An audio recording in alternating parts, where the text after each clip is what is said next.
दर्शनं देवदेवस्य दर्शनं पापनाशनं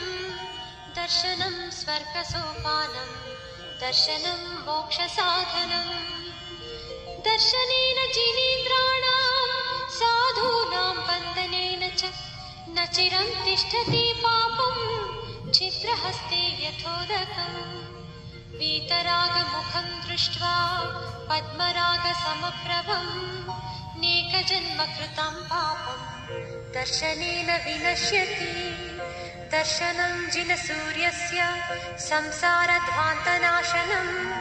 बोधनं चित्तपद्मस्य समस्तार्थप्रकाशनम् दर्शनं जिनचन्द्रस्य सद्धर्मामृतवर्षणं जन्मदाह विनाशाय वर्धनं सुखवारिधे जीवादितत्त्वप्रतिदर्शकाय सम्यक्त्वमुख्याष्टगुणाश्रयाय प्रशान्तरूपाय दिगम्बराय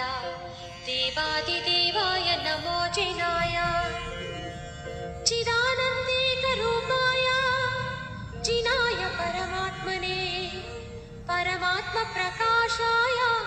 नित्यं शुद्धात्मने नमः। अन्यथा शरणं नास्ति त्वमेव शरणं मम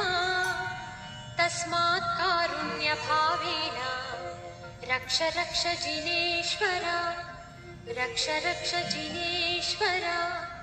रक्ष रक्ष जिनेश्वर।